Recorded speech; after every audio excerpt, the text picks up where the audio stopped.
पति की मौत के बाद टूनी चिड़िया बेसहारा हो जाती है। वो अपनी बेटी को लेकर जंगल में दर बदर भटकती है, लेकिन उसे कहीं भी घोंसला बनाने के लिए सूखी लकड़ियाँ नहीं मिलती। तब वो एक पुराने शौचालय में शरण लेती है। जगह बहुत गंदी थी, लेकिन किसी तरह वो अपनी बेटी टुनटुनी के साथ वहाँ पर रहने लगती है।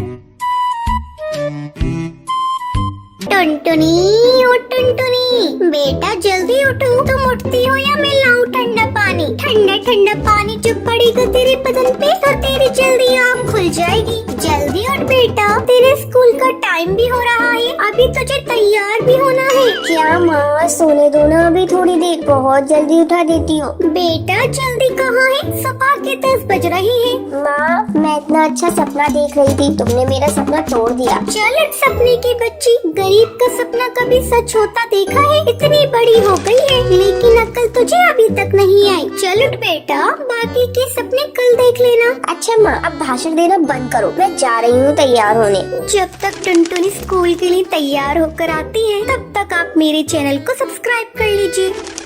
हाँ ठीक है, तैयार होके आजा, मैं तेरा लंच तैयार कर रही हूँ। टूनी चिड़िया जल्दी जल्दी खाना बनाकर टुनटुनी का लंच पैक करने लगती है। अरे माँ, आज तुमने लंच में क्या बनाया है? मैंने तेरे लंच में चावल की खिचड़ी रखी है। क्या माँ, जब देखो खिचड़ी खिचड़ी खिचड़ी, मुझे नहीं खाना। आपको चावल की खिचड़ी के अलावा और कुछ बनाना नहीं आता? मैं आज लंच लेकर नहीं जाऊंगी, इसे आप ही खा लेना। अरे टुनटुनी, इतना गुस्सा क्यों करती है? तू स्कूल में खाली पेट कैसे रहेगी? ये ले 5 का नोट, जाते जाते पार्ले जी लेती जाना। टूनी के घर का किस्सा रोज यही था। टूनी के पति को गुजरे कई साल हो चुके थे। वो अपनी बेटी की देखभाल अकेली ही कर रही थी। वो अपनी बेटी को पढ़ा लिखा कर अफसर बनाना चाहती थी, लेकिन उसकी बेटी बहुत ही नकचड़ी थी। वो अपनी माँ से प्यार तो बहुत करती थी, लेकिन उसकी टोका टाकी पसंद नहीं थी। टुनटुनी को स्कूल भेजने के बाद टूनी चावल के दाने बीनने जाया करती थी। उन्हें बेचकर वो अपना और अपनी बेटी का पेट पाल रही थी।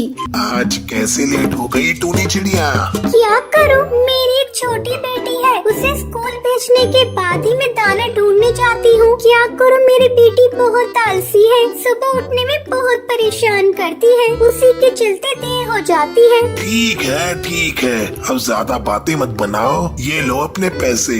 शाम को जब टूनी चिड़िया थकी हारी अपने घर पहुँचती है तो टुनटुनी उससे कहती है, माँ, मेरे स्कूल के सारे फ्रेंड्स पिकनिक पर जा रहे हैं, इसलिए मुझे 1000 रुपए दो ना, 1-2 दिन के अंदर स्कूल में जमा करने हैं। टूनी बेटा, 1000 रुपए मैं कहाँ से लाऊंगी 2 दिन के अंदर? नहीं माँ, मुझे पिकनिक पर जाना है, तुम कहीं से भी लाकर मुझे पैसे दो। क्या करूँ, कैसे इस नादान चिड़िया को समझाऊं? मेरे पास पैसे नहीं है, लगता है अब मुझे अपना मंगलसूत्र बेचना ही पड़ेगा। अब मुझे मंगलसूत्र का क्या काम? मैंने तो अपनी पति की आखिरी निशानी समझकर उसे अपने पास रखी थी, लेकिन आज मुझे अपनी बेटी के लिए उसे कड़कनाथ सेठ को बेचना ही पड़ेगा। मैं अपनी बेटी को रोते हुए नहीं देख सकती। दूसरे दिन जब टूनी चिड़िया मंगलसूत्र बेचने जा रही होती है, तभी टुनटुनी उससे कहती है, माँ, ये तुम मंगलसूत्र को लेकर कहाँ जा रही हो?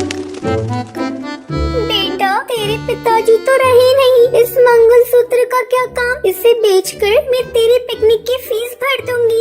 नहीं माँ, मैं आपको ऐसा नहीं करने दूंगी, मुझे पिकनिक पर नहीं जाना। मैं तुम्हें पापा की आखिरी निशानी नहीं भेजने दूंगी। इस मंगलसूत्र से पापा की बहुत सारी यादें जुड़ी हैं। माँ, मैंने बहुत बड़ी गलती कर दी है, अब मैं तुमसे किसी बात की जिद नहीं करूँगी। मैं कल ही अपने दोस्तों से कह दूंगी मुझे पिकनिक पर नहीं जाना।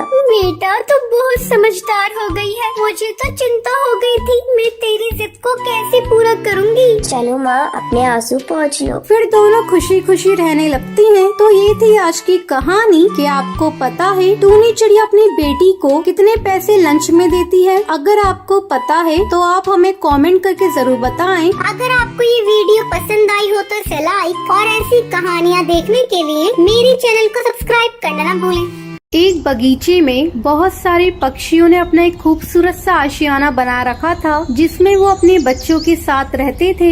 वहीं गोपी चिड़िया अपनी बेटी मीरा के साथ रहती थी। उसके सामने ही कोकिला कोयल का घर था। उसके 2 बच्चे थे, राशि और अहम कौआ। वो बहुत ही ज्यादा शरारती थे। अहम कौआ और राशि रोज गोपी चिड़िया के घर जाकर मीरा को तंग करते थे। एक दिन माँ देखिए ना, अहम कौआ राशि रोजाना आकर मुझे तंग करते हैं। उसने आज भी मुझे बहुत मारा। देखिए मेरा खून निकल रहा है। हाँ बेटा, ये ज्यादा ही हो गया है। वो अहम कौआ अपने आप को क्या समझता है। मैं अभी कोकिला कोयल से बात करके आती हूँ। गोपी चिड़िया उड़कर कोकिला कोयल के पास जाती है। देखिए कोकिला कोयल, आपका बेटा अहम कौआ और राशि रोजाना मीरा को बहुत तंग करते हैं। आप इसे समझाइए ना। ये सुनकर कोकिला कोयल राशि और अहम कौए को बहुत मारती है। कोकिला कोयल ऐसे बच्चों को नहीं मारते हैं, रहने दीजिए।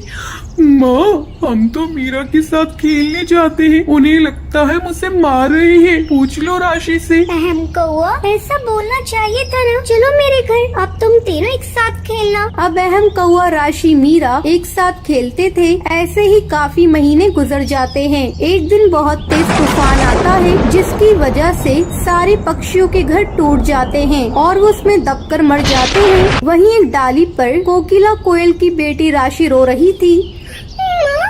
भैया कहाँ गए आप? जल्दी आइए ना। तभी गोपी चिड़िया वहाँ पर आती है। क्या हुआ राशि, तुम्हारी माँ कोकिला कोयल कहाँ पर है? गोपी आंटी, पता नहीं माँ कहाँ चली गई इस तूफान की वजह से। और आपकी बेटी मीरा कहाँ पर है? राशि, मेरी बच्ची भी नहीं मिल पा रही है तूफान की वजह से। वो कहाँ चली गई? तुम फिक्र मत करो, मैं हूँ ना। तुम यहाँ बैठो, मैं कोकिला कोयल और मीरा अहम कौए को ढूंढ कर आती हूँ। अब गोपी चिड़िया उड़कर मीरा कोकिला कोयल को ढूंढने लगती है। तभी वो देखती है उसकी बेटी मीरा पानी में मरी पड़ी है। वहीं उसके पास अहम कौआ और कोकिला कोयल भी मरे पड़े थे। मीरा मेरी बच्ची। कोकिला कोयल, अहम कौआ, क्या हो गया ये सब? मैं राशि को नहीं बताऊंगी। उसकी माँ और भाई मर चुके हैं। अब मैं ही उसका माँ की तरह ख्याल रखूंगी। अब गोपी चिड़िया राशि के पास जाती है। राशि, वो लोग मुझे कहीं भी नहीं मिले। आज से तुम मेरी बेटी हो, मैं तुम्हारा ख्याल रखूंगी। गोपी आंटी, क्या आपको मैं माँ कहकर बुला सकती हूँ? हाँ राशि, क्यों नहीं बेटा। चलो अब हम जल्दी से घोंसला बना लेते हैं, रात भी होने वाली है। गोपी चिड़िया और राशि दोनों लकड़ी इकट्ठा करके घोंसला बनाते हैं। माँ, मुझे भूख लग रही है, कुछ खाने के लिए दो ना। हाँ मेरी बच्ची, मैं अभी खाना लेकर आती हूँ। गोपी चिड़िया उड़कर खाने की तलाश में जाती है। उसे थोड़ा सा दाना मिलता है। ये दाना तो बहुत कम है, इसमें तो सिर्फ एक ही का पेट भरेगा। चलो इसे राशि को खिला देती हूँ। अब गोपी चिड़िया वो खाना राशि को खिला देती है।